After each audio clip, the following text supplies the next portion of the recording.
The average wait time in our ER is low. Oh, yeah. It's probably less than 15 minutes. Yeah. I mean, if you look at it from that point of view, the average wait time is probably less than 15 minutes. Yeah. That's all positive, like that. Anybody else have anything on the patient success action? We're going to move on to statement of operations. This is an action item, so I need to get a motion, please. Motion made by Dennis. Second, Doug. All right. Right here, Robbie, you're up. All right, and I apologize for a little bit of the confusion when I sent the financials of my stuff into Adriana. I didn't include financials because I thought she already had it. So that's why you see those separate back. But next month, I'll make sure to get everything that I want presented in the order I want it. But and I hope y'all like the stats that I sent y'all. What I did is took the stats that Debbie had. I went back through all the way to the first of the year and combined those. Those are two different sets. So if y'all like both of those, I don't mind doing them both. If you like one over the other one, we can do that one only. I like the one that has the clinical stats so you can kind of see how your departments are doing compared to the prior month. And we'll expand that a little bit as we go. You know what page you showed, Robert? Thank you. Yeah. Well, the clinical stats. Oh, the clinical stats is going to be on. Hold on this one. There's 105 is the kind of KPIs. And then 109 looks like it's the 109 is the. That's what I was looking. Thank you. Yeah. And so I'm going to go over my report, go over and we'll go over these in detail and any questions you'll have. And I do want to point out, I'm going to be adding to the clinical stats a little bit. But looking at the month, key stats for June compared to June of 25, your average daily census was 2.48. I don't guess we were tracking that last year. Inpatient days, 46 this year compared to 24 of last year. Swing bed days, 12 to 23. ER visits, 252 to 190. Specialty clinic visits, 55 compared to 42. And urgent care visits, 46 to 37. June balance sheet, your total cash, I like to go over the total cash and net AR. Your total cash was 5.24. And what did look in comparing your cash this year to last year, you're up quite a bit. So that's a good thing. That's always a positive thing to see your cash going up. The one thing you'll see, your cash, days cash on hand, that's down compared to, and when I show you this clinical sheet, it'll actually track that for you. There's two key factors sometimes when your days go down, but your cash is still up. Okay. This month, June only had 30 days, and your expenses were up, so your per day expense was higher, which then created your days to go down. So you're having to do that. And I'm going to go into, there's a couple of factors on your expenses that cause those to go up, and so I went and looked at those. There's one other one, and Deborah and I talked about it, so we may have to do a little bit of research on it. But and just so you know, and I put in here, I was at and I think I said this last month, at a Torch, in the Torch webinar, and Quan No with Torch said right now the average critical access hospital in the state of Texas has less than 20 days cash in hand. So you guys are doing really, really well. Pretty good. So, net patient receivables for June of 26 is 2.725. And the reason I like, and I'll go through anything you guys want me to go through, but the reason I like those two key stats, your cash is what we know we got liquidity, and that net AR is what you should be able to collect in the next 30, 45, 60 days. And so that's the cash that should be coming in. If we do everything we're supposed to do to get it out the door, that's what you should be collecting in the next 30, 45, 60 days. I did calculate net AR days, and I'm going to preface this by saying right now you're going to, the way I calculated it, I just used 30-day calculation. You really need to use a 90-day calculation. But I wanted to make sure I can go back and validate the net AR every month. So I just used a 30-day calculation. So it's 35.9. Industry standard is anything below 40 is good for critical access hospital. how do you, I should know this, but how do you change that if you go to a 90? What's the It just calculation? it doesn't change anything, you're just taking your AR over 90 days and you're taking your net AR over 90 days, and I forget the other part of the calculation, I have to look it up every time. But you're just using 90-day calculations versus 30. And supposedly, actually, the best way to calculate is 365 days. Nobody does it that way, it's usually 30 or 90. Because you get to a point, am I wrong, because you get to the point, you get so far out, you're not gonna collect that money. Right. So that's why it needs to be 30 to 90. And as long as I've been doing this, I should know that calculation. And I did it the other day, and I've already I done it. understand. And I put that in my notes too. On the income statement, you did, your expenses for the month were up, and there's two key areas. Employee benefits, you had about $98,000 in health claims. Your premiums were about $19,000 for the month. The big one is contract labor for traveling nurses. And that was about $140K for the month. So that's the big For one. 1 month. For 1 month. There was some of that in the previous month it was put in. Yeah. I just wonder if we had some billing timing issue there where we paid more than 30 days worth of it or something. Well, you did have, it could have been one, because I saw one that was paid on June 3rd. That probably was a May invoice, but it was just a timing issue on the I payment. just counted up 4 of those Yeah. in this and added up. Yeah. In that, I'm sorry, in the bills Mhm. that added up to about 200,000. I can't remember the name of the company, but Impact. yeah. Impact had All it. 4 of them, the impact, all 4 of them were about 55 fees. They were all in this month's. In- Time issue. Yes, yeah, it's just a timing issue. And when you really get into that, I don't, I want to tell you about that every month. When I really worry about that is at the end of the year, we want to make sure we get all expenses for the current year and this year. So that's when we usually leave AP open a little longer so we get the expenses in the correct period, because it helps us on the cost Cost for reimbursement. Those were the two big things. We also, and Deborah and I talked about outside professional fees, that's the other thing that's really up. And when you look at your financials, you'll see it's running about $900,000 over last year. So I'm gonna go in and look at that. It could be that we've got some things mapped in there that need to be somewhere else. But as we go through here, as I told the finance committee last night, I've started creating a new income statement. And it's time consuming, and I'm not here to bash True Bridge. I've worked on, and I told Deborah today, I worked on H&S, True Bridge, Cerner, Meditech. They're not a good one out there. I'm just gonna be honest with you.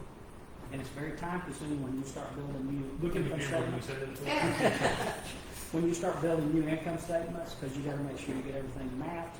And what I'm doing is I'm building this off the current one you have, and making sure as I move things around that the income balance is the same, and that way I know I get everything mapped correctly. So it's very time consuming.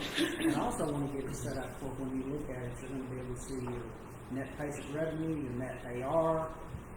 The expenses are going to be mapped to where I feel like they're going to be, and I say just over the years, where I feel like they're going to be more cost effective for us than the cost report. And it's going to be easier for us at the end of the year, when we do the audit, to be able to pull that out and give it to the auditors, instead of having to go through every GL line item. It's a little easier to map, in my opinion. Now that I'm just one opinion, but that's the way I'm setting it up.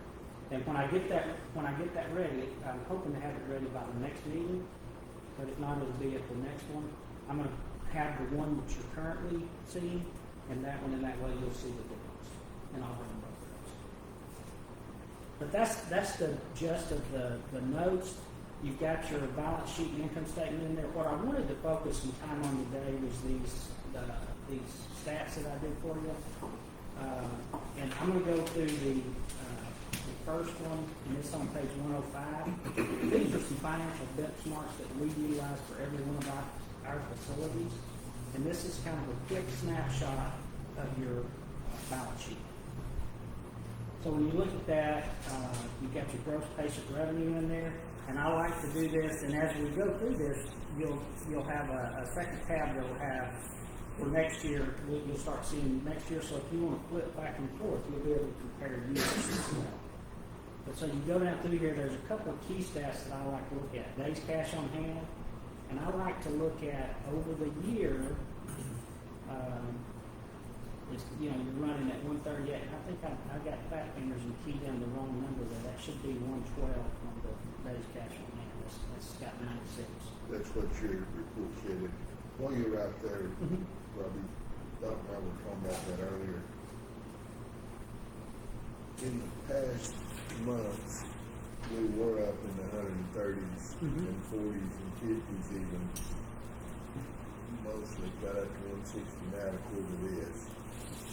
Is this down to 96 that month and maybe 112 for the year, whatever, because of is that just because of these heavy expenses? That wouldn't. No, and that actually, in June of 26, that should be 112, and I just keyed in wrong. But what happened was you had 30 days in the month, and that month had higher expenses, so that made your days cash on hand go down. Yes. Okay. So it should be 112 for June. Should be 112. So, that would change the average on the other Yes, side. right. And so I'll get that corrected and have Adriana send those back. Yeah, if it's just eyeballing it, our average should be in the 140s. And so I always like to look at that. I also like to look at your operating margin, and I like to look at your ratio. The ratio probably is the most important to me. When you look at your current ratio, that is the what you have as far as current assets over current liabilities. That means you've got 8 times more assets than you have liabilities, which is anything above 3 on the current ratio is really good. That's what I was going to ask you. So our benchmark is 3, or not our benchmark, but our That's average. kind of industry standard. If you've got 3, and that way, anytime you have anything happen with your cash, then you should be able to sustain stuff for about 60, 90 days. Okay. And so those are the key things on that. You What about the margin? I'm sorry. What's the benchmark on the operating margin? I don't know the industry standard. Okay. I'll have to look at that one. It's really all over the board month by month anyway. Well, it's about the industry standard Yeah, of the the year. I was just looking. operating margin. I'm not really looking at the months so much. I'm kind of looking at the current year. I will get I know that. months are you have months of skew stuff. I will get that and put that when I send this update.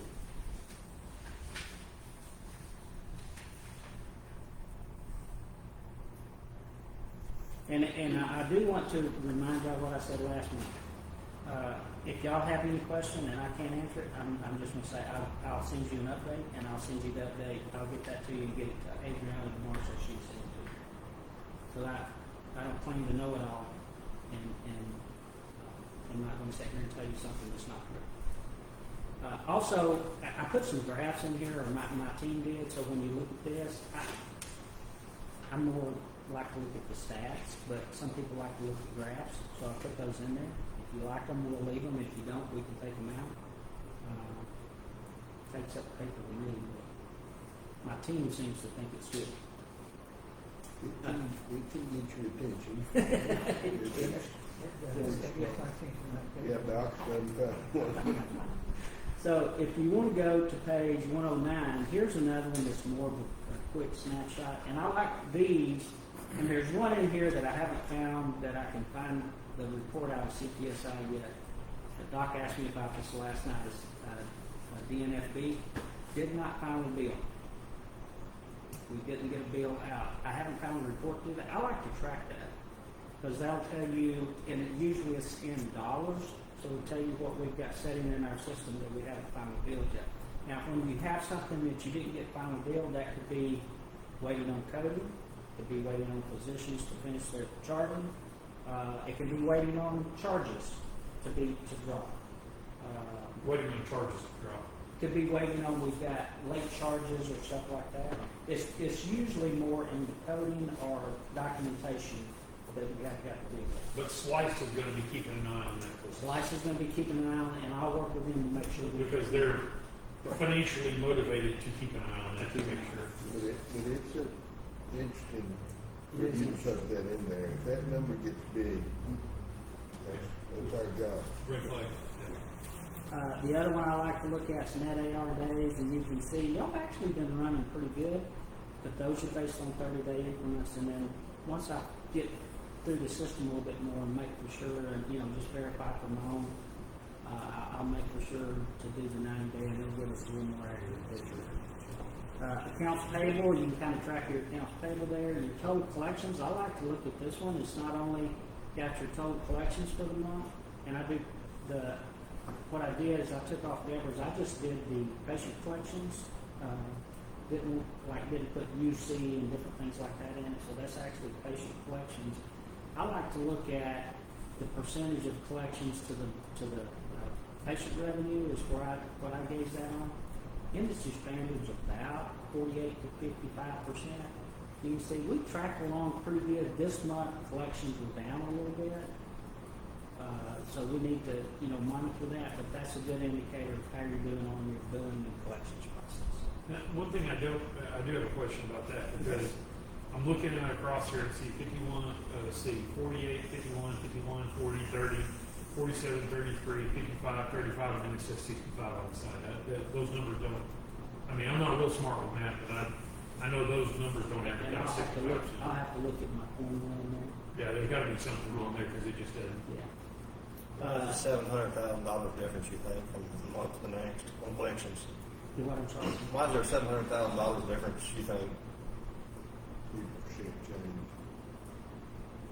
From May. From May to we could have had huge collections for if we got a lot of bills.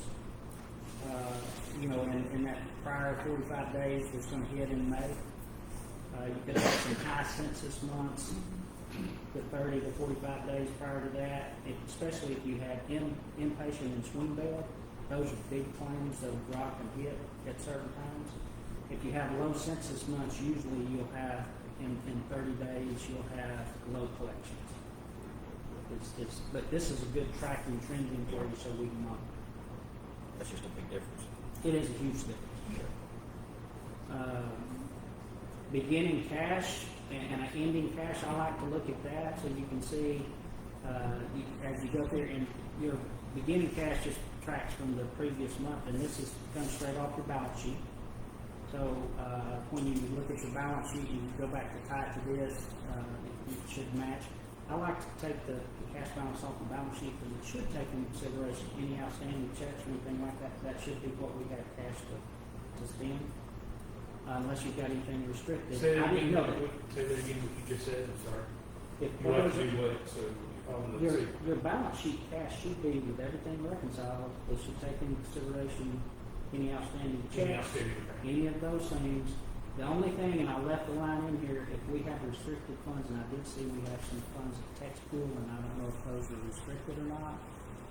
I like to put those in there because then, and the reason I have days, operating days cash on hand, if we do have any restricted funds, I take those out of that and say, because those are funds that the board has to say we can utilize. They're not restricted? Okay. I just wanted to make sure before I took that line out. And so I'll take that line out, but your cash is all. Should not have any. Yeah. Lord Lee said it's all free clear. Okay. It's all flow. All right. And then when you get down to your stats, I like to look at by different departments. You got your clinic visits, you got your specialty clinic, your urgent care, all of those things.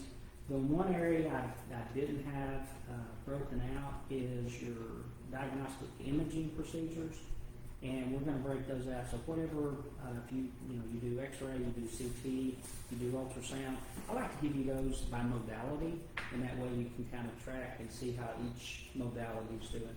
And Deborah and I are going to work on getting those. Right now, we just have them under diagnostic procedures, and so we'll get that. You've got your EMS runs in there. I like to look at that.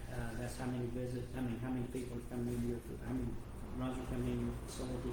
I did add wellness visits, just if y'all wanted to see that for your wellness clinic. I did leave just the therapy procedures. CCMH is in and going out. my home in here coming in, go by every morning, go back. EMS runs, yeah, so it's a combination. One of the things that at Mitchell County, I tracked when I was CEO there was how many actual transfers we did, to other, when we transferred to other facilities, because those are usually, 911s are gonna get whatever you're gonna get. If you do a lot more transports, that's where you're gonna get some bigger money. Because it say we bill at a certain, So I don't know if we're able to track that, but if we are, I'd like to break those up, and that way you can see your 911 calls. I don't see how they fit. I mean, You should be able We to. need a report from Robert. We you can know, I could say, I don't know if they're doing it, I hope so. No, Robert, we have a report to Robert, and report again. 114.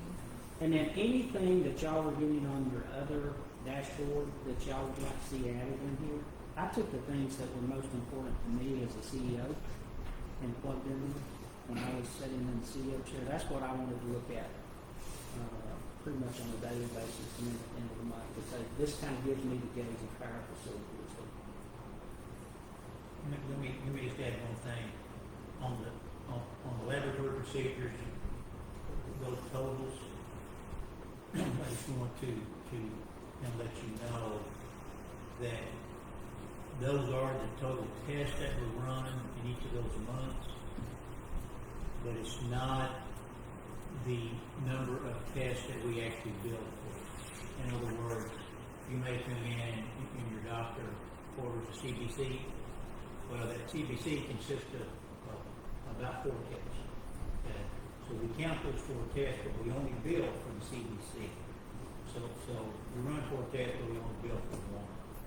So what we may do, and Rob and I will talk about it, is just do the number that we actually bill for, so there'll be a correlation between our revenue, our lab revenue, and the actual test that we actually bill for.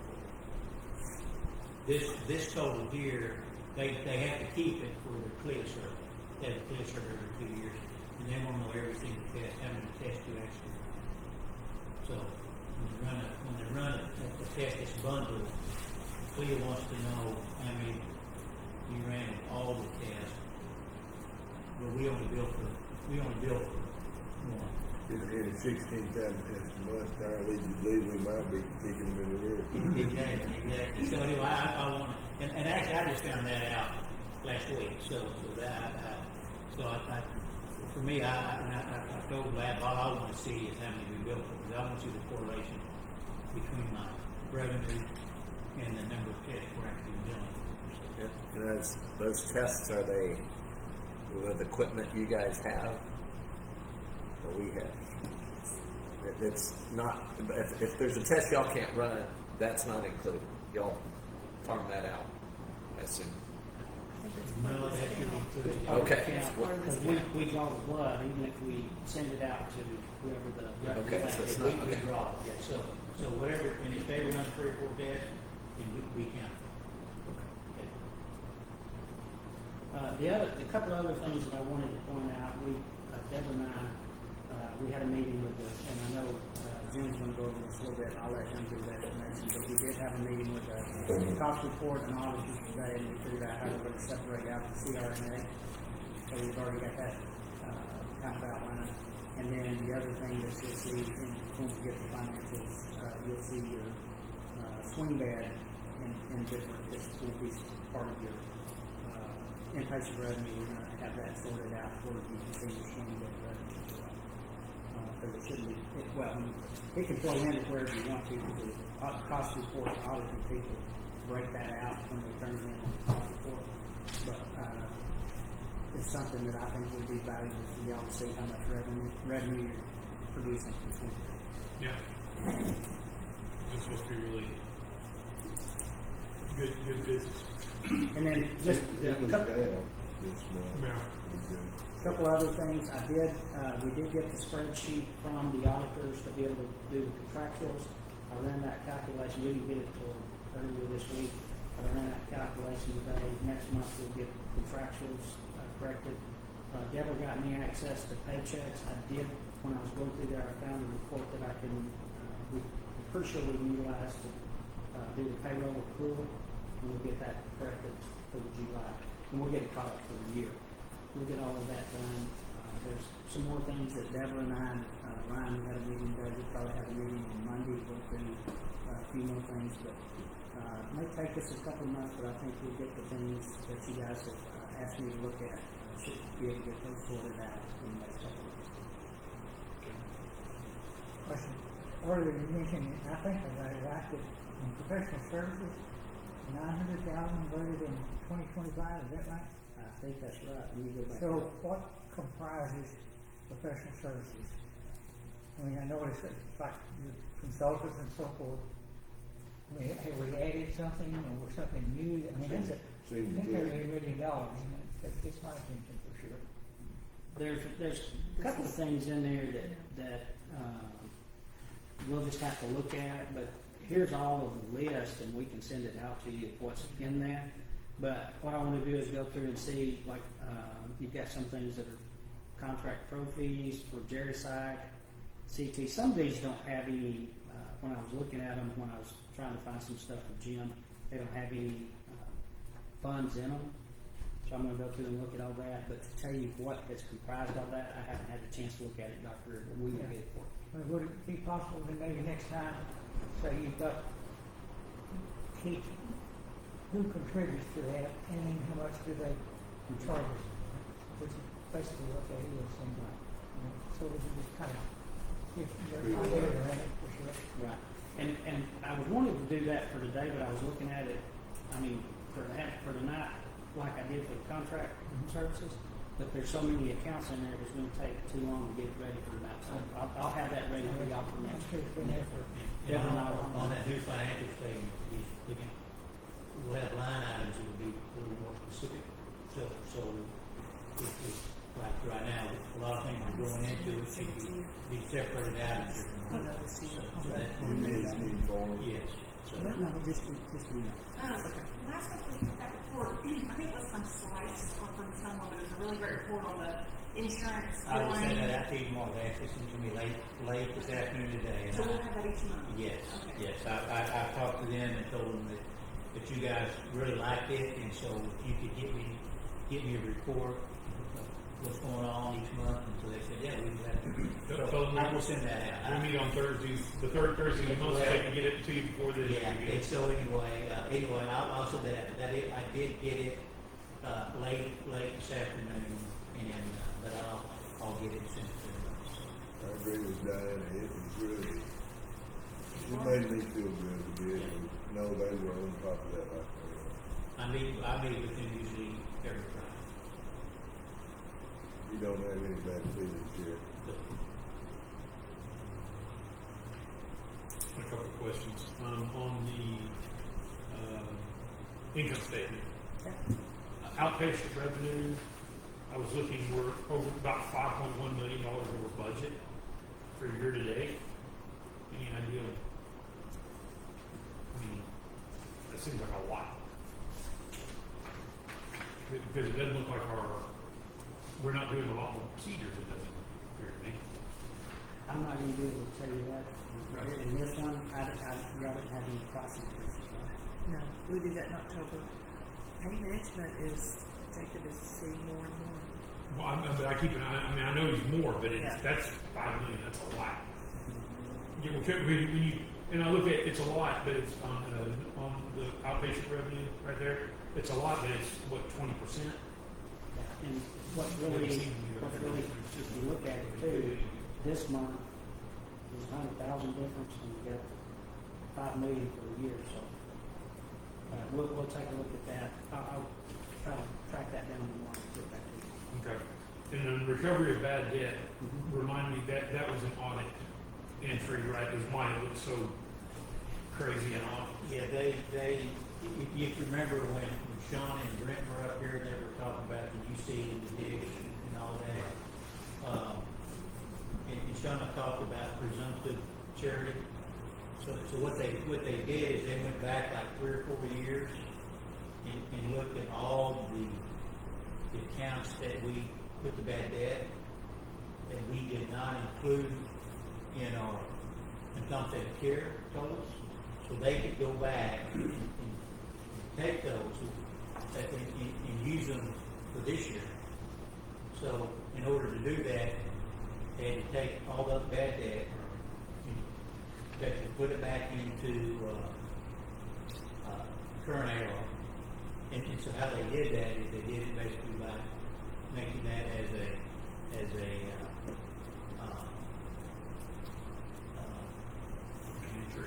yeah, they did, and they made it to recovery. They just put it to recovery of bad We're debt. having to touch each account. Yeah. Our staff is. Yeah, so that's what that recovery, but we did not actually get cash, that cash, we didn't get, that's not much cash we got, but that's how Shauna was doing it now. It will translate back into, and if I remember right, and I'm waiting for Shauna to probably, on the presumptive, on the UC for this year, she was estimating, if I'm right, about $1.7 million. And then on the dish payment was somewhere around $600 to $800. That which is coming out, I think that may be 27 when it's going to come in. So, And the money comes from Medicare. it comes from state and federal. It's you see, it's I remember. what it is we pay into what we call it intergovernmental transfer, IGT. We pay so much money into it, and then we get like for every dollar we put in, we get like $1.30. So we put $1 in, we get $1.30 back, and it's made up of state money and some federal money, and it's a way for the state to get more Medicaid funds from the feds. But that's really how that works. We kind of pay a tax and we get a little investment, get a little return on that. So you gotta remember, and the reason we have these, they're called supplemental programs. And the reason you have these supplemental programs, because Texas is one of the few states that did not expand Medicaid. And the supplemental programs are supposed to offset the shortfall on the Medicaid reimbursement hospitals get for Medicaid patients. So what you have to do, and they came up with this, you first started out, it was just whatever you wrote off to charity care. Then they came up with this called presumptive charity, so you can do a look back of anywhere from 5 to 10 years. Anything that was in bad debt, that was not Medicare bad debt, you can go back and look at that, and if it presumptively qualified for your charity care policy, you can reclaim that. You have to put it back on your books as something and recover your bad debt. And then you'll see in that month, which y'all don't have it on yours, but you had a huge, that 1 month in March, we recovered $2.9 million in recovery of bad debt, but we wrote off $3,033,000 in charity care. The reason we do that is that's where we have to fill out an application annually. We tell the HHSC what we think we're going to write off in charity care. If you go over, you don't get any extra money, but if you don't meet that mark, whatever you tell them you're going to write off to charity, you have to pay it back in 2 years. So if they give you $1.7 million and you didn't write off but $1.5 million, you've got to pay the $200,000 back in 2 years. They do an audit every 2 years, and they're 2 years back. That's why y'all have to touch each other. Each one of them, because they have to put them back on. But I remember Shauna was the first one to explain that to us. And she explained it to us at trustee meeting. Yeah. And I remember thinking that'll be big money if this works. It works, and the only people that can do this is, the only facilities that can do this is a county hospital or a hospital district, because you have to be a taxing entity to be able to, in a government transfer funds, to be able to pull down the federal funds. So a private hospital could, They can't do it. or even a nonprofit can do it. Okay. Some nonprofits can, depends on how they're set up. If they're set up as a hospital authority, Yeah, they authority can district. participate. Yeah, they can. But if we get us $2 million, that'll be a big deal. Yes. Sounds like it. And you IGT, just for you guys, you IGT usually twice a year, or either one of those, but there's some others. You got chirps and raps for your REC when we get that going. But you IGT twice a year and you get your funds back twice a year. You IGT usually in January and June, I think, something like that. Probably June. Yeah. Yeah. We need to land it with all these, all of the IGTs. So it's almost like, you know, an NFL quarterback's got the same ones. This, you can refer to whatever they're saying. The money might not come to 27. Well, on some of this presumptive, what she said it would, and I think it was because of the time frame that it was when, because we had to go back and touch each one and then get that. She's got software in her computer, so when we send this stuff to her, she puts it in her software and all that, and it computes everything and all that. And I think I remember saying that it would probably be 27 before we got the multiple. Basically, I'm pretty sure of the additional ones. Because this is the first year that we're eligible. We've never been eligible for additional this year. We big if it comes. Deborah, this is probably a question for you. Misleading operating expenses, or revenue, I'm sorry, misleading operating revenue. What is that? Where do we get revenue that's not inpatient, outpatient, or? That's interest mostly. Okay, okay, that's the answer there. I get that. Supplies, I was going, once again, I'm on the P&L. We're over budget, but is that medical or not? Does that include medical supplies, or is that just non-medical? That would be both. That's all supplies. And general supply. Okay. Okay. And then, let's see here. It's kind of surprised that our utilities are down, or under budget. And our insurance is under budget, but, so real quick, we were talking about earlier, the cash being reconciled. The cash has been reconciled, or should be reconciled, or may be reconciled? It absolutely reconciled. It's off a little bit, but not much. Cash operating off a little bit. But we're going through that, and there's some things that we met on today, and Ryan is actually, as soon as Deborah gets everything uploaded, Ryan's going to go through it and bring it forward. Please reconcile it year in, so we'll bring it forward, and go from there, help her out, all the other accounts, besides cash operating, we will reconcile. The other thing I've asked the probably to do is give us the 40th month of all the banks, so you can see all the actual bank accounts that we have. I think we've got, how many did you say? 12 bank accounts. I was thinking 11, but is it 12? Okay. We will go through. So you can actually see how many bank accounts that we have. I think that's important to you guys. But I know there's some things to get adjusted, but long term after you get the thing smoothed out, what period of time, how often will you anticipate these being reconciled? Should be reconciled in one. And then balance sheet reconciliation, one of the things that Ryan's already started on, I don't know why, but for some reason his link is like, seems like every other day it's not working. He couldn't get into the system after the call, but he's already started on balance sheet reconciliation. And so we'll go through and reconcile that way. We don't have to worry about that at year end audit. Perfect. And that should be, once you get stay on top of it. Yeah. Now, I will say this, I'm going to be honest with you guys, fully 100% transparent. There is so many transactions that go through your cash operating account because everything is directly positive. Usually we got a check and it was easy to do a day-in reconciliation.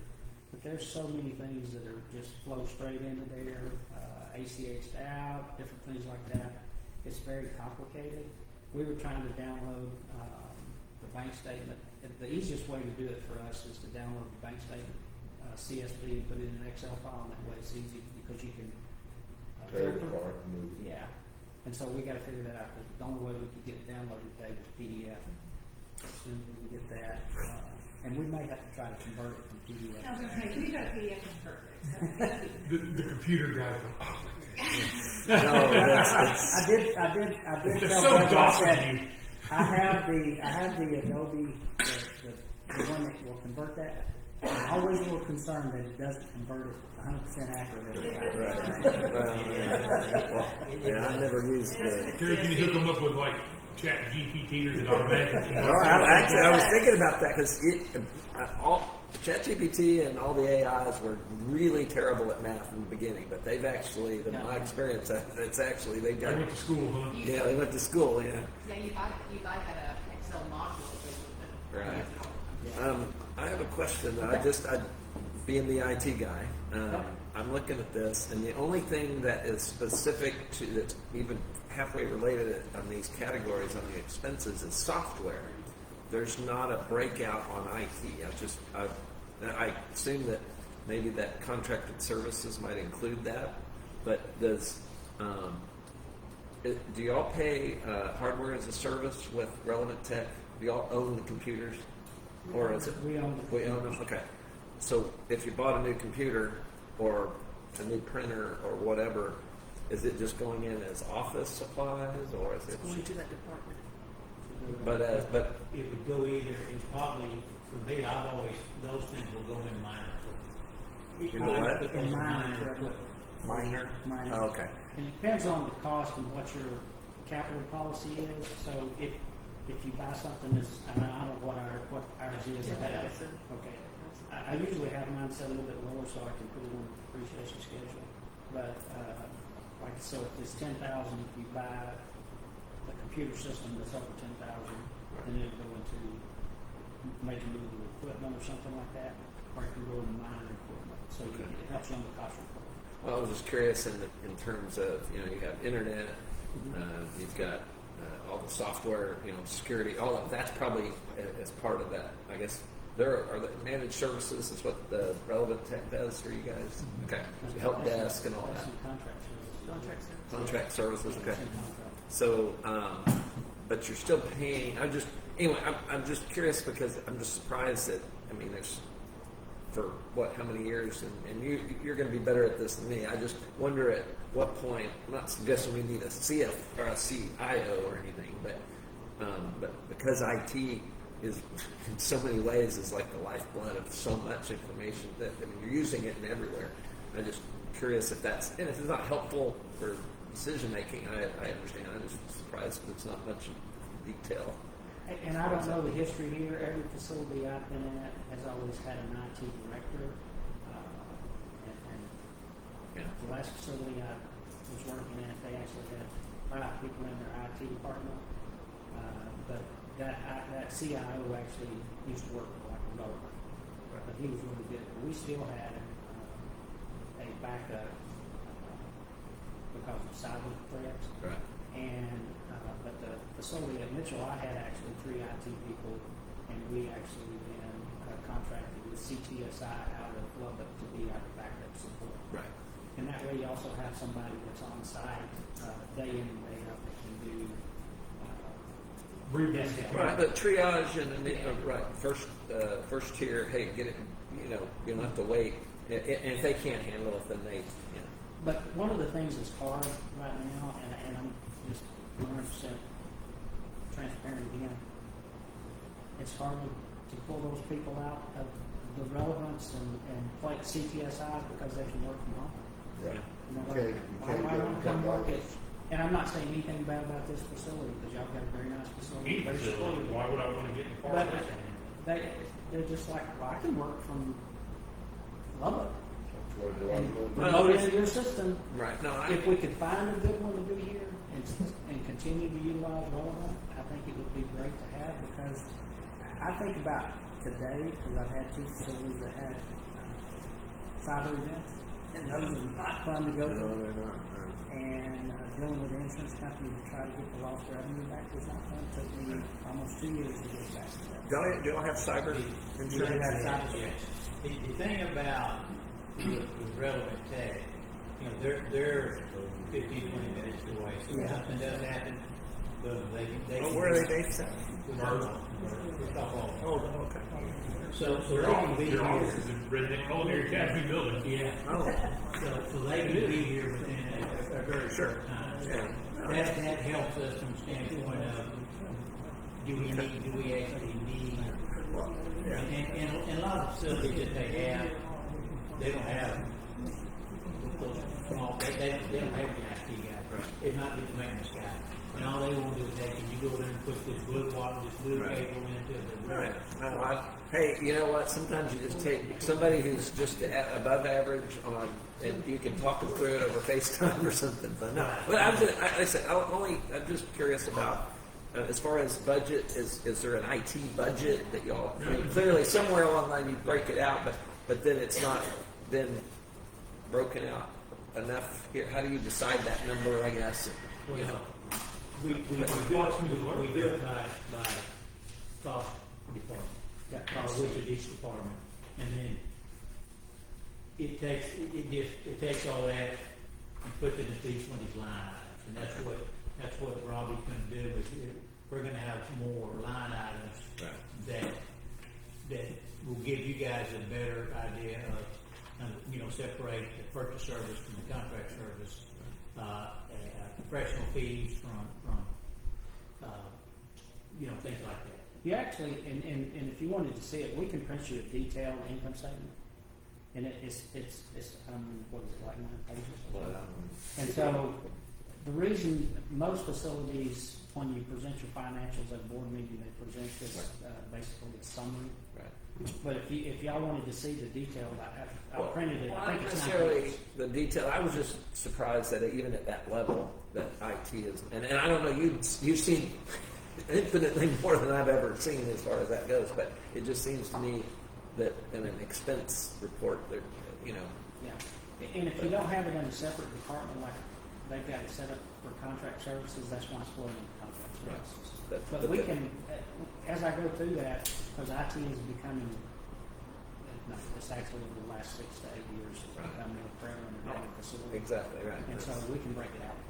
Oh, And I like to give a summarized income statement, 1 page, so you don't get, you don't have to go through 3 or 4 pages. well, no, I know, but I mean, even at this level, I guess I just because you have software, but you don't have. Yeah, and we can change that to say IT software, and then that way, and we tell you what it is. We can get that fixed. Okay.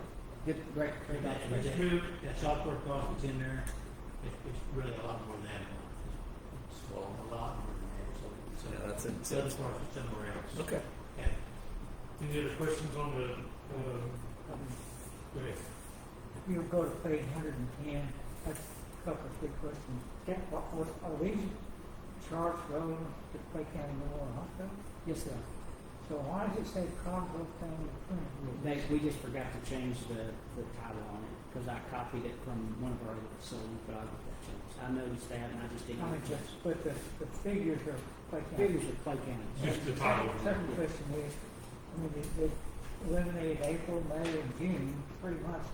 So I figured they looked those numbers as busy, clinic visits every day. Is there some reason they didn't provide that to you? I'm sorry. These are clinic visits.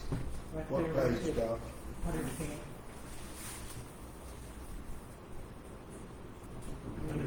Quits in March or the beginning of April. It says the Caldwell Family Clinic, but they assume it's Clay County. It is Oh, Clay County. but there's April, Looking at the numbers, the last blocks yeah, are at the end of empty. March. So I'm not seeing that on. Page 110. It's the At last the bottom of the line. Yeah, the very last chart. Well, it's actually the chart, it's not the chart, the numbers are above the chart. Right. The chart's on 111, I think, right?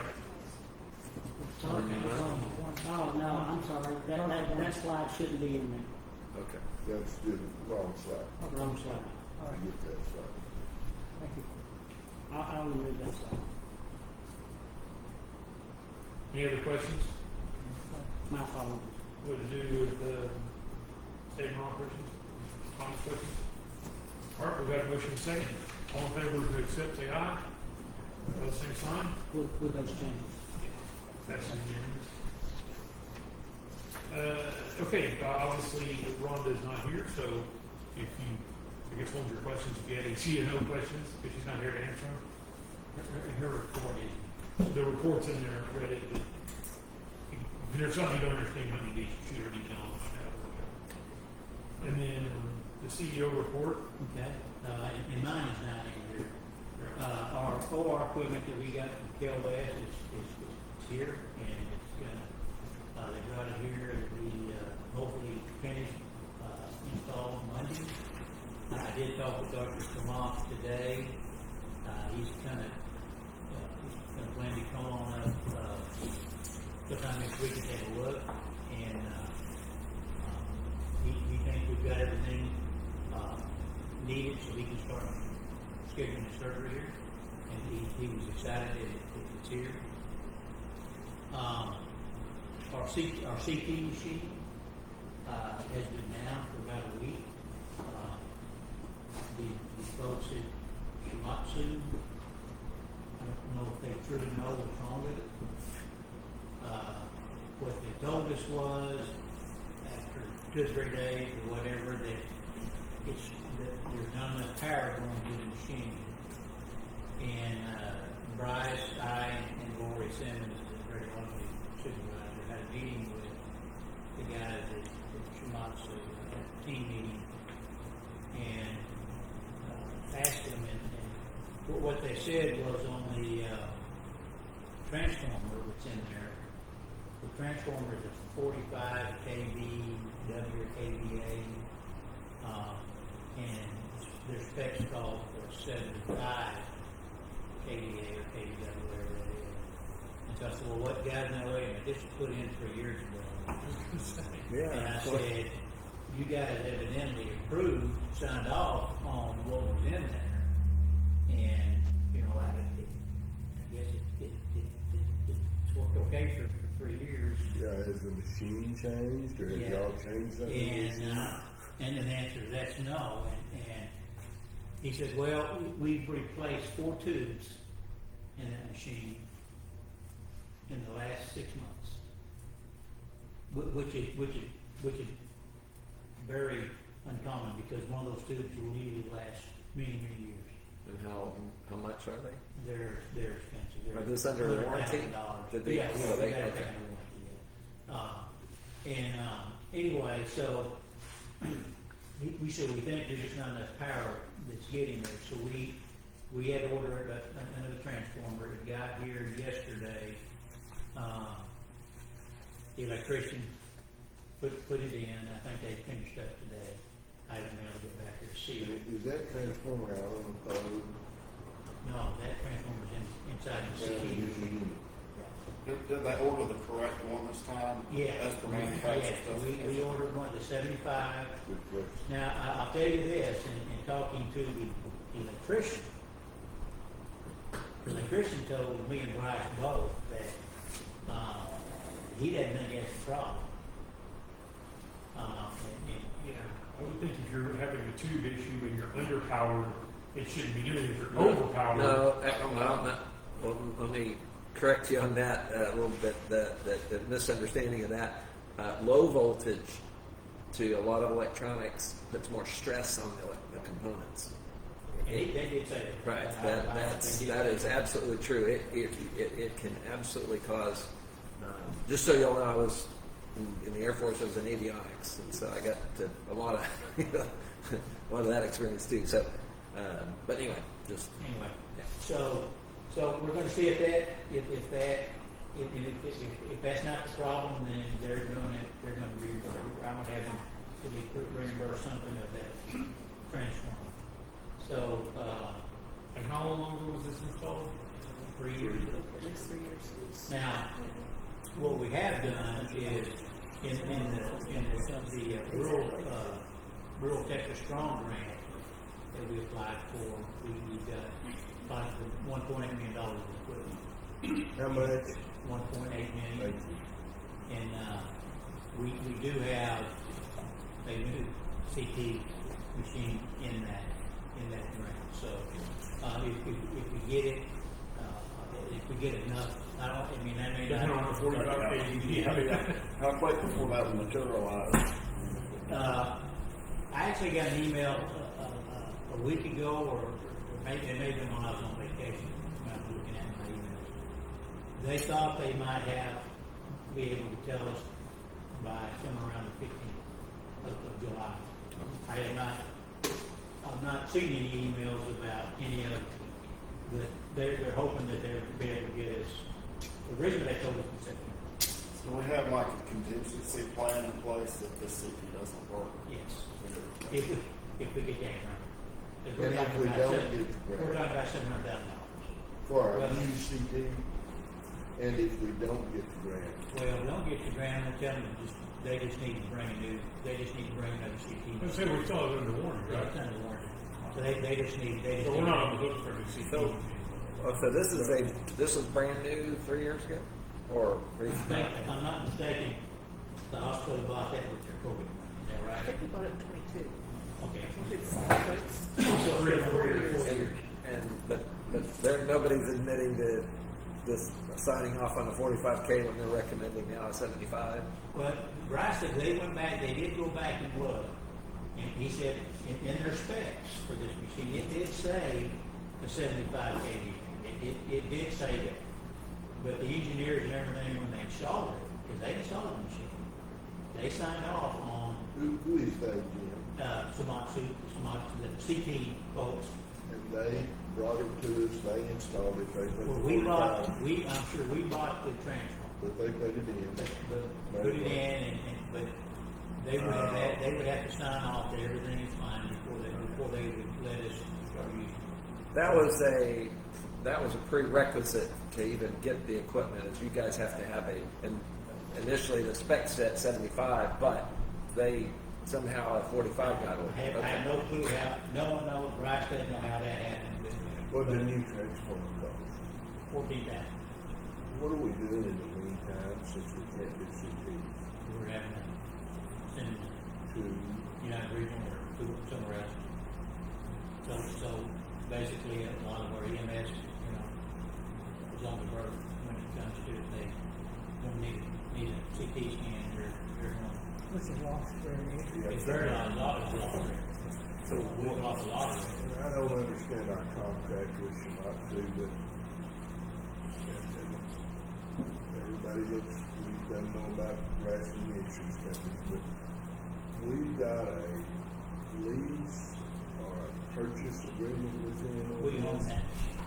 We have a maintenance Oh, agreement, yes, we have a maintenance agreement. So in that, I don't know at what point we claim off revenue and start, I mean, there may be more than just the machine here we want to ransom you about.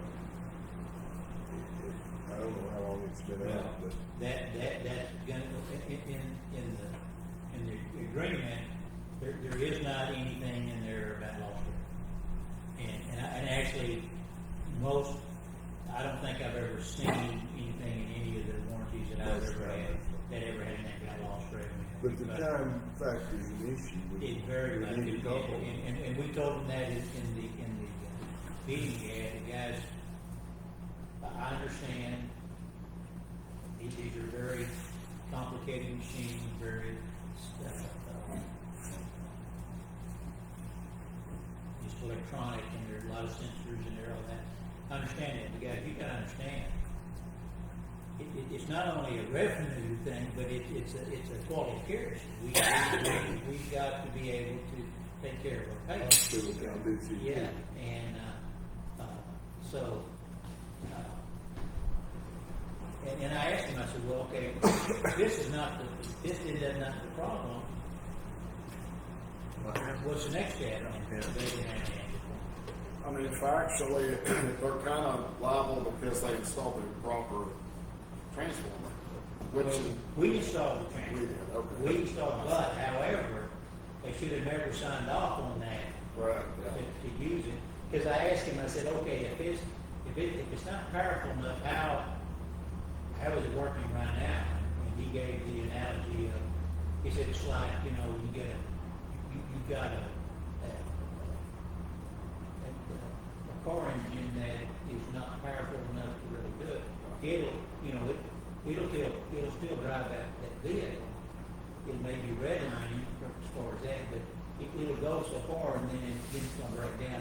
He said, and that's what we feel like happened here. It worked okay, but now it's to the point now that it just died. Do they have in the contract for maintenance? Is there an SLA of any sort? SLA. Service level agreement meaning they have to fix it with, and respond within a certain amount of time and have it repaired within a certain amount of time. There's not a repair time, there is a response time. But no repair time. And I can understand that. Sometimes, yeah. Well, Shemot, so here's the bottom line. I didn't look it up and turn it on. We didn't look it up and turn it on. Y'all looked it up and turned it on. It's been on for 3 or 4 years. If this was a problem, we're going to shut some of this. It's time. But, so why do you want a new CT? Is it newer Well, technology, better It's- resolution? It's actually given us a lot of problems, not from a power standpoint, but what they have is there's what they call a slip disc in the back, which is just terrain, and it goes around 100 million miles an hour, and, I don't know exactly what it does, but that was getting corroded, and they said it was the air quality in that room. And they did put little sensors in there to measure all that. And at the beginning, there was those little things were turning. They were silver and they were turning copper pretty quick, and they were changing them out. And so we did a lot of work. We fixed a lot of pipe, a lot of broken pipe. We fixed a lot of broken pipe. Now, when you go in there, there's very little change to those things. But that slip ring was still going out. We're still going out. We're still having to come back. And I said, "Now, guys, wait. We told us in the beginning that it was because that we had sewer gas. We had something coming in that's corroding." And I said, "Now we've kind of fixed it. We put a air cleaner thing in there. Filtration. Yeah, what do they call it? Purifier. Purifier. And that's helped.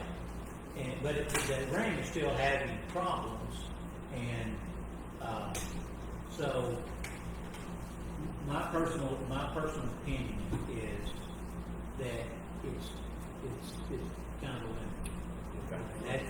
That's my personal thing.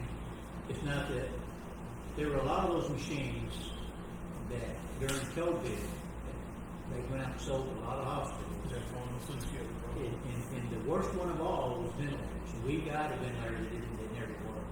Granville bought 3 that never worked. They assembled them from home. And so when Bryce told me, he said, "Well, we bought that during COVID," I said, "Well, okay. Sounds like they used the ventilator. They were just trying to get rid of some." Yeah, it was made on Monday. Or Friday afternoon. Yeah, Friday afternoon. I'll keep everybody up to date on Okay. on what's that's going on. Robbie mentioned a little bit. We are moving the pain management service line to the clinic. As you remember last year in the cost report, one of the things that happened is we on our cost report we basically kind of broke even. We didn't have to pay and but I think we got $37,000 back or something like that.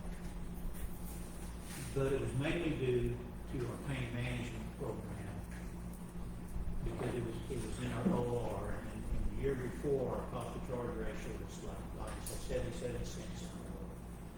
Well, the next year, because we had so much revenue and all that, it went from 77 cents to 14 cents. And that's killer on the cost. So The hospital is the only place in the world to do more business. Yeah. Pay less money. So, it's been a month, probably a couple of months ago, I called him and said, "Guys, if we move that over to the clinic, tell me how it's gonna affect our cost report for this year." And Larry Jordan is their cost report guru up there. And there was, Flo Lynn was on there, and then Andrew was also on the team meeting. Anyway, we were talking about it, and Larry came in, and Larry said, "Jim, I think that's what we need to do.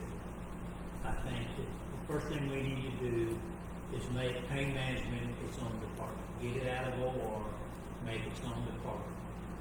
And then, and if you do it in the clinic, we're gonna be able to take some of that stuff, take it out, and I don't know, again, I don't know the exact detail of it, but they can take it off and put it in back on another line, and, it'll still have a little bit of a negative effect on our cost report, but it won't have anything at all like we did last year. So what we're doing is we're going back to October 1st and getting all the revenue and all the expenses, pain management revenue, pain management expenses, and put that in their own separate department. And then, and we had a call today with the two. So what we're gonna do is make that clinic, we're gonna make it an outpatient clinic, which is what we're gonna call it. We're gonna, we have to basically let CMS know what we're doing, and so they will designate in their record that as an outpatient clinic. That will also help, with the cost report. So hopefully we won't see anything, because you remember one of our departments almost got $750,000 back. But yet, I mean, it saved us. It saved our buzz. Because if we didn't have that department, we'd have paid $1 million back. So, anyway, so that's what Lower your prices and make more money. and the last thing, I don't know if everybody knows this, but the local gym here downtown is closed. And Amy, one of our physical therapists, I get physical therapists 2 days a week at 7 o'clock in the morning. So we were talking, and she was saying that we're getting a lot of phone calls because the gym is closed.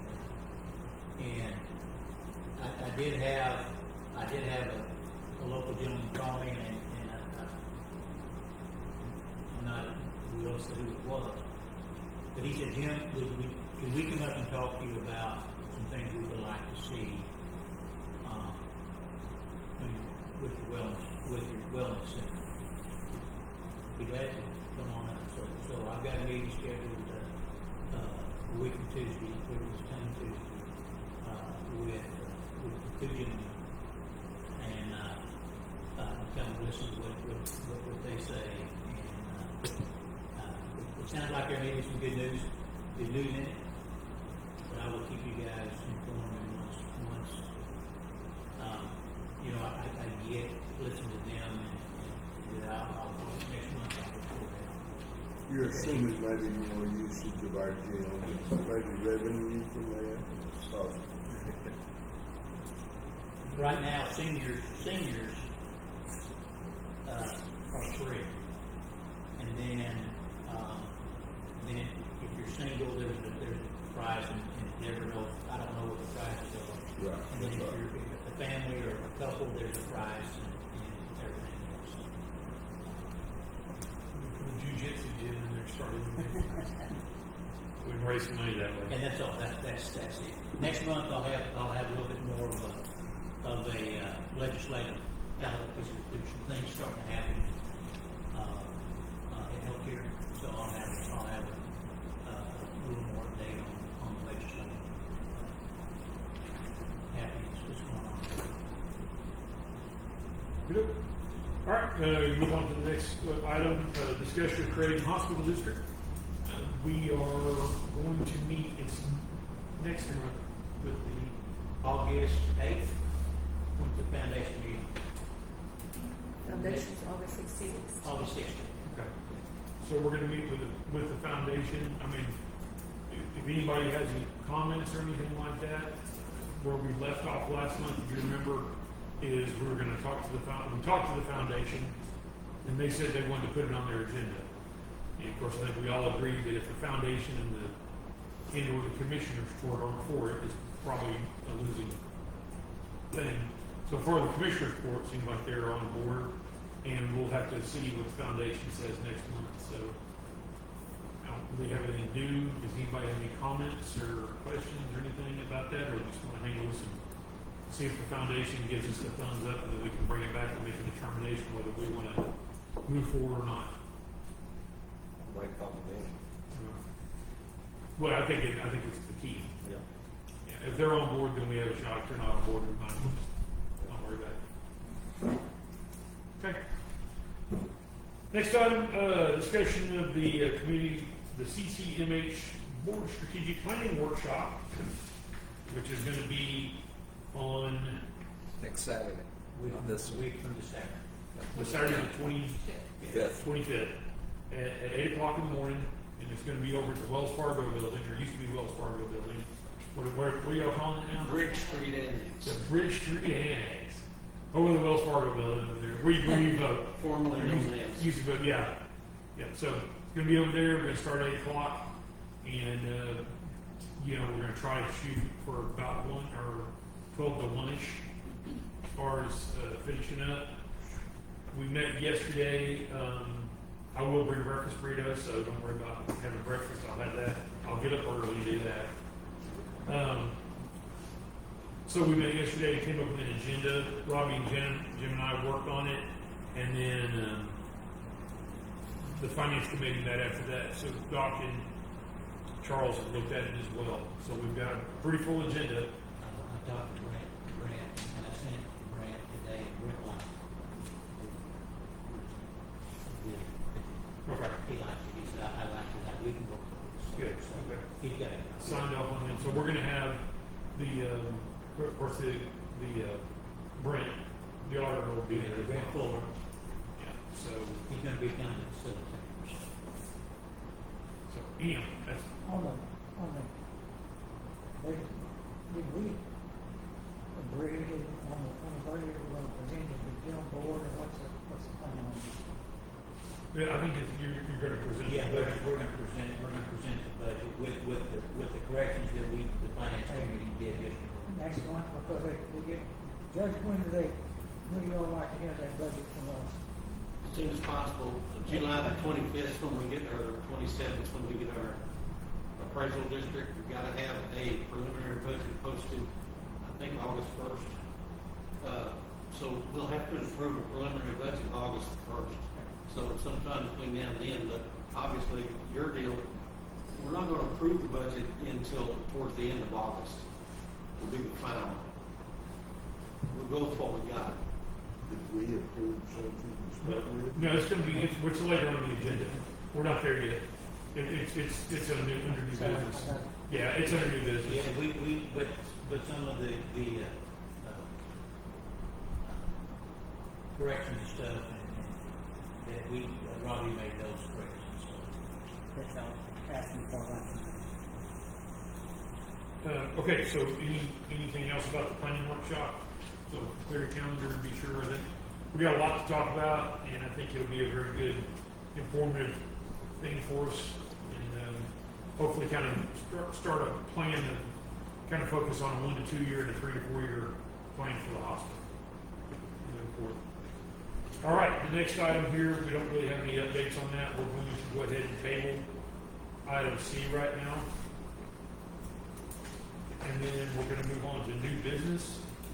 Consideration of approval for fiscal year 26-27 operational capital budget. Are you asking for a possible vote tonight, or just want to do a presentation? No, we do a presentation. Yeah, so this is not an action item. This is If you're okay with it, if you want to prove it, you can. do y'all want to put it on an action item, or just put it on discussion tonight? I would rather do a discussion tonight. That's a lot of stuff to get to. Yeah. And rather than glossing over it, I would say, get the information out to everybody, mull it over, and then. Do a final approval next month? I would think so. Okay. Is that good with you guys, Judge? Yes, sir.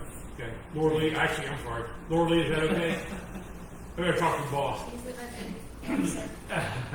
We'll go over. Well, if you could give us preliminary also, that would be helpful. $200 million for that work as a preliminary? Sure. In detail. Yeah. Jim, get on that.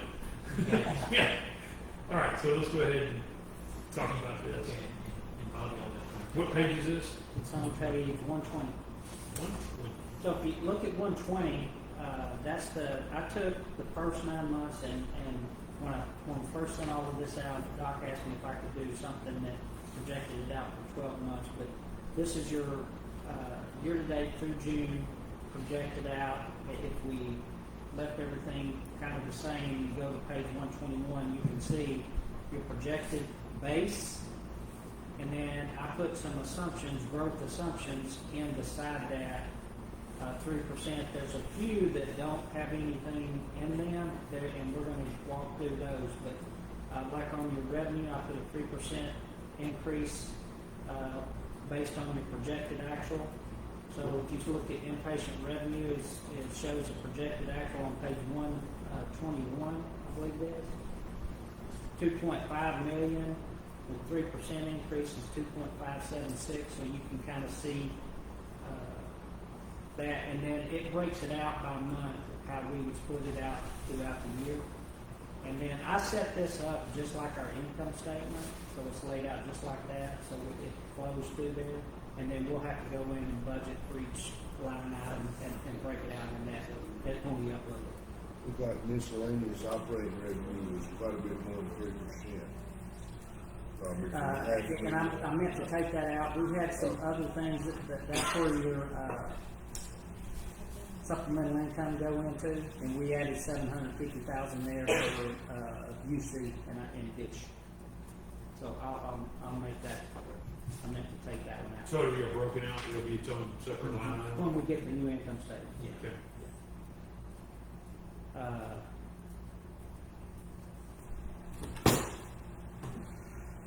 And there's another one there, recovery of bad debts. I did talk to today in our discussion last night. The reason that number is 6.1 is because we went back and picked up all that old bad debt, put it back and recovered it, and then wrote it off to charity. So I reduced that by $1 million because I asked Deborah, and she thinks we're pretty well caught up now.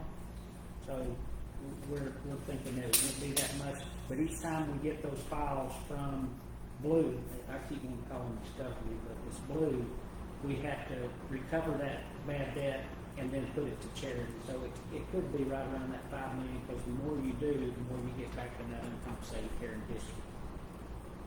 So we left it at 5.2. This can be preliminary, and we'll do some more research on it. If we need to tweak that before next month and reduce it, we can. But we'll do some more research on that. The rest of those are pretty well in line. When you get to expenses on salaries, that one, payroll taxes and contract services, I left those with nothing in there for growth, because on the salaries, and I'll let Jim walk through this, the reason there's such a change on salaries is because bringing some stuff in-house. And when you did that, that increased payroll taxes. But part of it was also moving, there was some salaries for some other things in contract services, and we're going to move those out and put those into the salaries line. Actually, some of the physician clinic salaries were flowing into there, but we're going to move those to the salary. So by next month, when we approve it, this will all be. Yes. And so and I'm not going to go through each line. It's pretty well in line with your income statement off the projected actuals, with other than those that we made the tweaks to, and we're projecting a net profit of about $425,000. Now we'll fine tune this, and I'm really, because I just started working on this yesterday, or the day before yesterday, and so it'll give us a little bit more time to go through and go through each one of these and fine tune it. But I'm going to let Jim talk about the salaries, and then that'll flow into the payroll. On June 1, we took over our physical therapy program. So that was outsourced to a company called Empower Me. So we only had one employee during that. We employed the office the office clerk. So now we've assumed, the PTs and the PTAs. We got 2 PTs and we got 2 PTAs.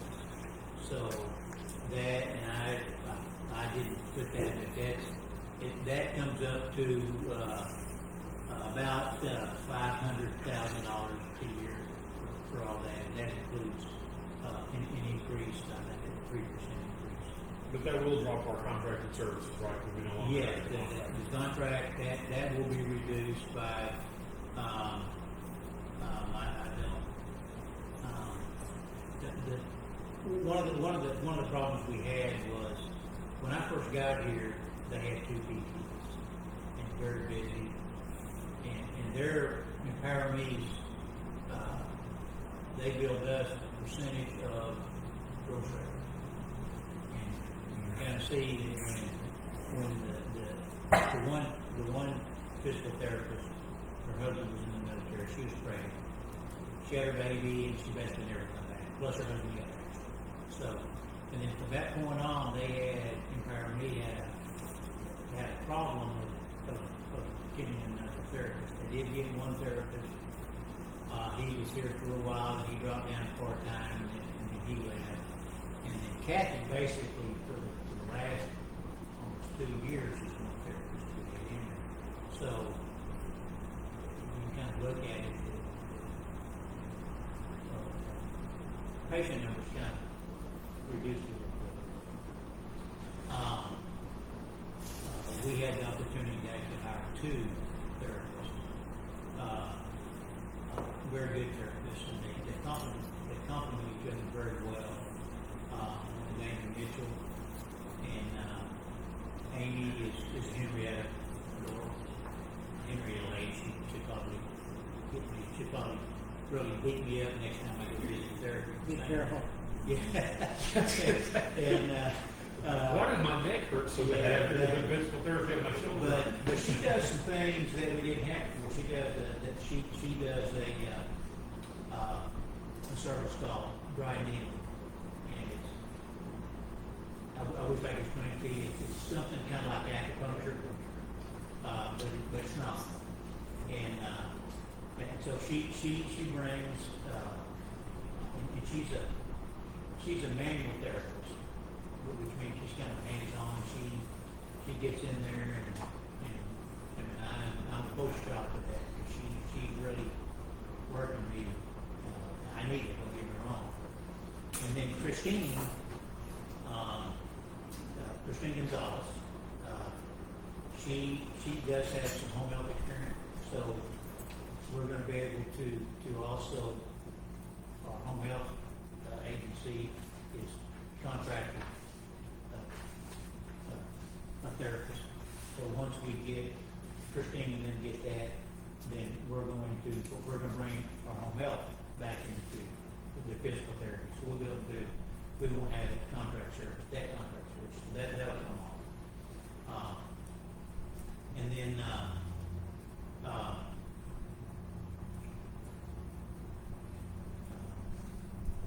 and also on this total salaries, we're going to have about $800,000 that's going to come off that, because that actually should be in contracted services, and that's Just the an amount that accounting I thing. projected for the nursing agency, the traveling nurses. And then again, hopefully we'll be able to get our own nurses here, and that we'll see a lot of that money will drop off. But so that's where we projected for this year. Hopefully we'll be able to get our own nurses in here to do that. So that those 2 are the bulk of the changes in salaries. Jim, the amount we're paying for that physical therapy relationship before we stop that, will it be more than $500,000 a year? It'll save us just stopping. Well, at the very end, since our numbers dropped, probably not, but I do expect that our revenue will increase. So I think we're gonna see, we're actually seeing, one of the things with a tooth therapist, and it happened when I first got here when we had two, they were able to do a lot more evaluations. Do they go to the home? Or where do they do most of their work? Here, Right down the road. upstairs, You walk by there. yeah, just, they do it in their department, and of course, swing bed and inpatient stuff like that. We are gonna start doing home health. We're gonna do that, but when you look at, since we can actually evaluate more, so when we get the referral, when the doctor says, hey, I want my patient to do physical therapy, we get that referral, we're gonna be able to schedule that evaluation real quick. Right now, or prior to, it was taking well over 2 weeks for us to evaluate a patient. So it got to the point one time it was 4 weeks before we could evaluate. The problem with that is, if I have to have physical therapy, I don't know wait a month. Or two, I don't know whether. You seem confident we can keep them busy. Yes. Well, they're actually staying pretty busy. It'd be reasonable to have our PR girl, lady, put out some information to the orthopedic doctors and to the neurologists, and stuff all, and look, we're up and running, got any referrals, send them in. We have done something. You have done it? Okay. Now, I will tell you this, most of the orthopedic surgeons in Wichita Falls knows Amy. Because Amy worked for United Region. And she was the only one United Region that did dry needling. I said needle. Keep working over there. And so, Amy told me last week that she is also starting to see a lot of some of her patients from United Regional coming over. Good. So and some of those orthopedic surgeons are also starting to refer patients.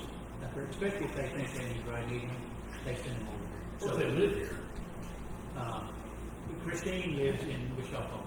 No, I'm talking about if a patient lives in, if your doctor and your orthopedic doctor in Wichita Falls, if you live here, Oh yeah. and if you read it just makes more sense instead of going over here 3 days a week.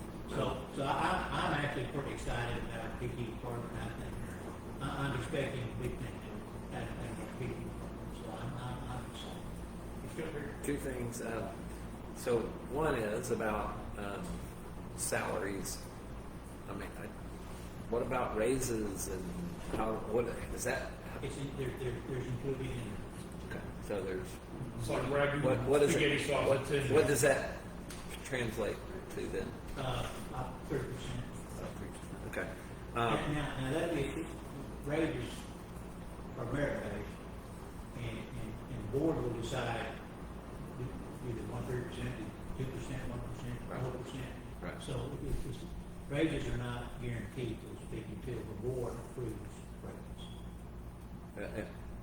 Across the overall. Right. You'll say, okay, yes, say, I'll bring it to you at some point, and you'll say, okay, you're 3%. Even though, people know what the budget is, but I always bring back, mainly because if we see our finances, our cash starting to dwindle, we may not want to, we may not. Okay. So you budget for it, but then if reality. And then you spend it down to Right, that's it. yeah. I get it. It's merit based, so Right. not everybody's going, if you say 3%, you may not get 3%. Right. That makes it one, some might get one, Right. two, Okay. some might get none. Okay. I'm just curious. Is there a way to calculate? I mean, I'm assuming there would be a way to calculate margin, profit margin, in that sense. But because I haven't run any numbers. But what does that net profit percentage? I guess I can calculate it myself. But that's what. You want me to do that? The when I send 4%. it? I need to calculate. No. I'm But just. I can do it when I What's send out expected? What's industry? I mean, what's the typical for a nonprofit? Not wow. This is We say county critical hospital. critical access hospital. Critical. Okay. Critical access. Okay. I Is think that, if we go back to, if we go back to the audit report, I'll have to go back and look at that, but I think they actually put in there, they have a graph that shows most critical access hospitals, what your profit margin is in their slide, and they actually take that, I think it's for, it's for like 10 or 15 of their, they compare you to some of the critical accesses in your region and across the state, and I can look at that and drop that in and say, this is what we're projecting. okay. We kind of talked about something like this last night, for identifying profit centers within the hospital, not only PT, Right. or maybe loss centers, you know, liabilities there too. So Right. give us an idea of where we, possible. Right. Yeah. That'd be interesting to know that whatever level to know what those are, profit versus the things you got to do, but it's going to cost you, but you have to. Right, do it. there's certain Right. things that, yeah, there's certain things you do. EMS is one of them. And we do, we track our revenue and our cost by department. Okay. What we call cost centers. So we would be, we can do that. Okay. The only caveat I would say is, when it comes to our deductions for our contractual adjustment, from an inpatient standpoint, it's hard to calculate a inpatient contractual adjustment, because we have it in each department, because although we bill for each department on an inpatient, but it's a global thing, and it's a global contractual adjustment, so, Okay. you know, how much of that contractual adjustment is lab or nursing, so when it's hard to establish a true net, or what I would call a net profit margin. And we can guesstimate a percentage Okay. to do that, but that's the only thing. It may not necessarily be a true profit, Yeah. net profit. Right.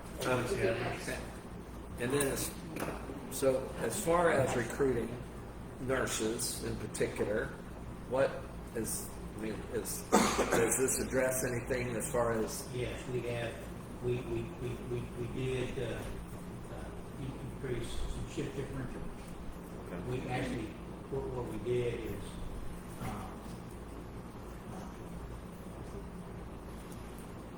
we had what we call a weekend shift differential. And we increased that shift. The weekday differential we did not increase. The weekend we started Friday at 7 p.m. to Monday morning at 7 a.m. So we increased that shift differential. We think that the other thing that's going to help again, and if we'll have a stronger at initiative 4, we have put some, we applied for some money for incentives and stuff like that to hopefully help us also with the program. Okay. Okay. In our operating margin, I'm what you're talking about, correct? You Yeah. did provide that on page 1 of 5. If you look at our operating margin for year to date, it's 5. And when we go back and look at the cost of year to date, that's just 8, the excellent 5, or somewhere in the county would be. And that shows 90 to 100 days cash. Okay. Thanks. Yeah, I showed what the operating margin was. And I'll just add a column over there that shows what industry standards are, and that way y'all can look at that each month and say how it kind of compares. That's what I like, right? Yeah. Okay. All right, where else, any more questions, or what, do we have more to present? Well, now, Broken down, Well, okay. if you go to look at one, like starting on page 122, I'm taking Robbie's numbers and put them in a kind of a financial income statement format. So, if you look, the first one is combined, it includes the hospital and EMS, and that's the $425,000 revenue, excess revenue over expenses. Let me ask you, does that include subsidy from the county on the EMS? No, I did not put in any subsidy for EMS. So we're showing that, but this does include the expenses for EMS and the income from EMS, Right, right? and then let me, the next sheet starting on, I guess, 124, Yes. is the actual hospital is including EMS. Okay?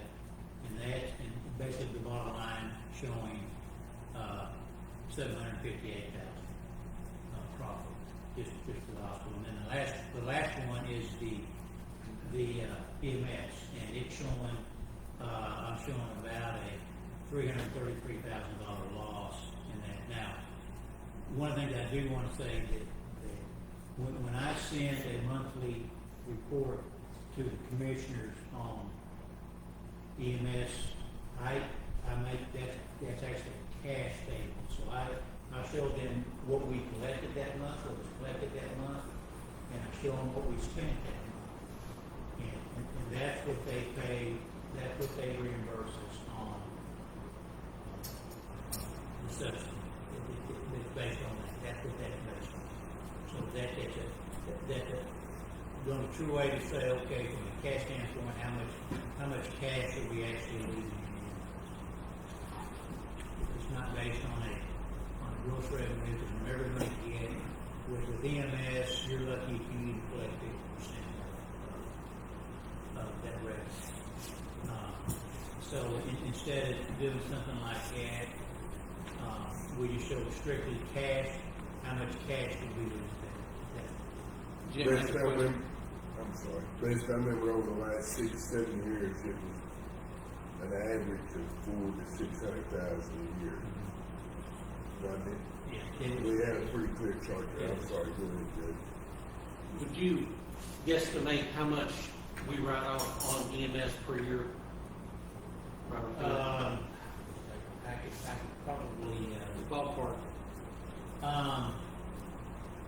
and it's a bunch.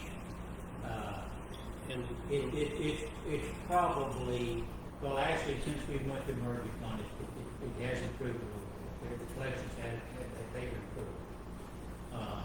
But it's probably, let me go back to Robbie's, let's not, let me go, I didn't bring mine, but we're looking at about $1.4 million of the EMS revenue. and of that, oh, go ahead. Of that, and if you come down, you'll notice that I estimated about $672,000 is going to be, that's the contractual good. So that's the amount that the insurance company is not, it's still not going to allow. It's not, I mean, and so what I don't have in here is on the basically on the self-paid stuff, how much of that is not going to get paid. So you look, it could be, it could be close, anywhere from $750,000 to go get paid. That gets written off. Would you say the bulk of that is from Clay County residents, or would it be from people that you transported outside of Clay County that don't live in Clay County that had a record Bellevue or whatever? You know, that's a good question. I'll do that. I'll do that calculation.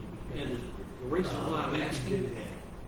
is we're talking to an insurance person that has an opportunity for, if we were to purchase an ambulance, care flight, airback, our ambulance, whatever, insurance policy for all the households in Clay County, would that make a big difference to, in other words, if we knew that everybody that lived in Clay County that needed the ambulance and used the ambulance, we'd get 100% of their billing, we could bill them and expect to collect it. How much difference would that make? I guess the one I know that I don't know about is if I've got insurance and I take this insurance too, who's going to be primary? Well, That's the question, because what happens if my insurance, say it's primary, and I say it's Blue Cross, and primary, then, whatever they pay, and that insurance is a secondary. Usually what happens, they'll say, well, Blue Cross paid $1,000, okay? Well, that's more than what we would have paid, so we're not gonna pay that. I'm not saying that's the way most secondary insurance play. If primary pays more than what they would pay, then they don't pay. What we're talking about is, and we're strictly in a brainstorming, this might be a possibility thing, is what if the county paid for, MASA, M-A-S-A, for example, for everybody in Clay County. In other words, you don't pay. I think what would happen, I think what would happen, or at least maybe I say I hope what would happen is, that actually becomes primary. And if that's primary, it would be a yes. The answer to your question is it would be yes, it would be a big benefit. Well, we could write the policy that we could. I mean, that would be the way you wrote the policy is that if in an emergency situation, if you air flight, EMS or whatever, then all of a sudden this is your primary insurance. It doesn't matter if you got Blue Cross, Blue Shield or whomever. Well, the bottom line is we want to get our ambulance service paid for at every time. Yeah, the answer to that is yes. I believe, I would like to look at it, but I believe, yeah, I think it would make a very good difference. Judge, I understand you're just talking, but in that type of situation, all these people that have that, I can't think of the name of it, but that air flight insurance, I guess, they'd just be covered under the county and they wouldn't, there'd be a incentive there to drop all that. The issue, as I understand it, based on the preliminary discussion, is that it would only apply if they needed the ambulance in Clay County. If they're outside of Clay County, you're on your own. Well, that would work if you're the county and you're billing, Tickets. I mean, if you're paying the insurance for the people in Clay County and then you're turning around and the ambulance service is making money off the insurance. I mean, if you contracted the AMR or something, I can see that, but that's walking a fine line, I would think. Is it only if you're physically in Clay County when the event occurs? So you could be from New York City traveling through Clay County? No. You have to be a Clay County resident. It's only that resident. Doesn't it have occurred to you within the county, or Wichita County, when it occurs, you're not covered? You've got to have lived in Clay County. In other words, you have a household in Clay County. But if you're in Wichita Falls and you have a wreck, You're not on- covered. You're liable. You would, whatever your normal insurance cover that. I see. This insurance is, well, just to clarify, this insurance is, if you are a resident of Clay County and you have an accident in the borders of Clay County, you are covered. You would be covered under this policy. But if you're anywhere else, you're not covered. Well, but to be able to make that decision, though, I would think you'd want to know what you first brought up is what's the percentage of the calls and what's that percentage of collection on those calls compared to residents in Clay County who use the service. Well, we do have ambulance calls Right. in Clay County, so we know that part, but the other side is, Right. it's an ambulance call, but were they from New York City or were they from Clay County? So Yeah, and I think it's it's gonna be a guesstimation. You're not gonna be able, I mean, you could probably get it down to. Well, they would. Y'all Yeah, would know, but, right? yeah, but I mean, 10 hours, you just been doing You have to it. look at, okay, what are they gonna pay, what are they gonna pay for that transport? Right. Is it a percentage of the bill charges, or is it a negotiated fee? Right. So it would depend, but, again,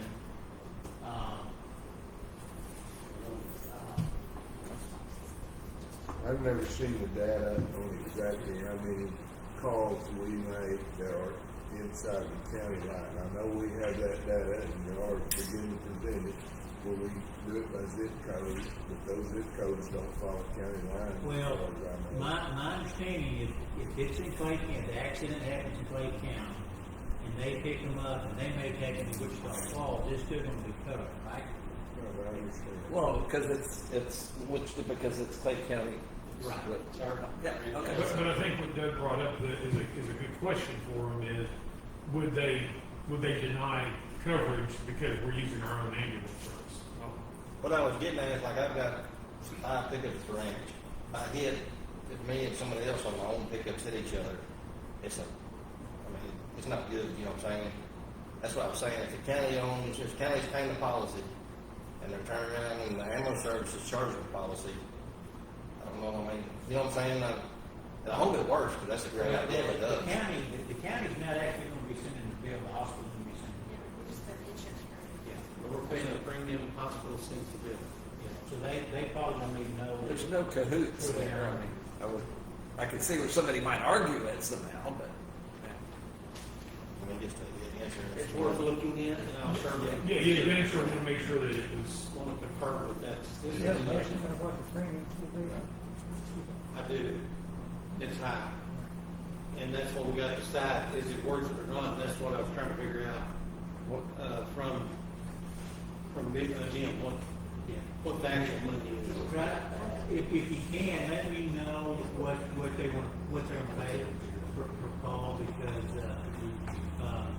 now, I guess the other thing is, that would include the helicopter ride, even though that's for someone else. Yes. Okay. so what? So you do have some numbers, rough numbers of what? I'm not prepared to say. Oh, yes. yeah. I can tell by the way he said that, he guess he knows. You don't know, and you ain't gonna know tonight. So anyway, what, on the budget, we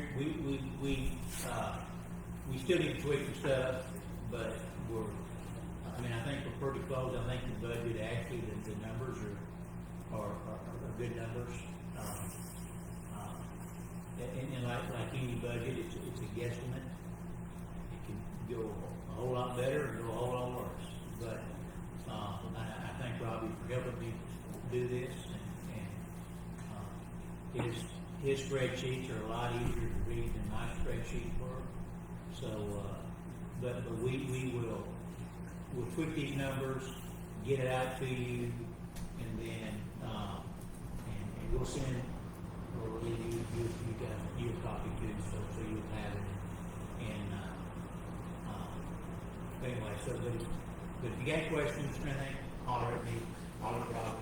Here's what I will say is, because I didn't take that one out on the growth, I'll take that out. I'll I'll go through and look at those couple of questions that Doc you had, and get with Deborah to make sure I know exactly what's in each one of those lines. What I'll do is commit for you guys to have it back to him by Monday or Tuesday, and then he can send it out to all the board. That way you'll have it, as long as he's good with it, we can say that's gonna be the final one, and we can have it to look at for the next board meeting. And if y'all have questions, say we think we need to do something different on this, we'll do that, and we'll get it over to the county as well. Okay. One other, I forgot to ask earlier. Do we have, and is it useful to have the numbers of what the budget was last year, what compared to actual? You know what I mean? What for 2025? And of course, Well, it's projected though, it's not. well, no, I know for 2026, but I'm saying, do we have? Yeah, we have the last year's budget. You know, we could divide it up first 7 We've months or done that, whatever. we did that, we spent 4 hours on that. Okay. Yeah, last time it was a long meeting. Yeah. Okay. Well.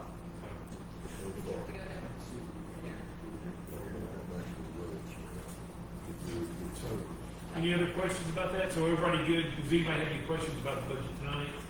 We're gonna get it out, get it looked over again, and then that way we'll be ready to hopefully vote on it. Well, we're gonna vote on it one way or another next month. So hopefully approve it. If we don't, I guess it'll be rough around here, isn't it? You're not gonna rough road, not to rough the county, you're gonna be that rough. What could you do what we do? All right, any board matters? Does any board member have anything to discuss? Just remember real quick on board matters, this is high level discussion. It's not that we're not going to debate, we can't debate anything. And it's just something that maybe you would like to see on the agenda, or if you had a question or something along those lines. But we're not going to get into a debate about it tonight, because if we need to debate it or discuss it, we'll put it on the agenda. Is that where we've talked about? Okay. I noticed something the other day, and I don't know why it made me think of it, but I actually got the emails for the agenda and everything. And something that we've been offering up for our customers. It's has to do with email. If you're not aware, about 2 or 3 years ago, Google, the big free email providers, Google, Yahoo, AOL, and then the others fell in line. I don't know that they even got together. I think they just sort of around the same time started enforcing a feature that's built into email that's regarding email security, its deliverability. So we've all experienced email that we've either sent or received that went to junk, right? We've sent an email and we call the person, hey, did you get it? And no, I didn't. Did you check junk? And oh yeah, there it is. Or you've received an email that you had to go look at junk. And sometimes it even doesn't even show up.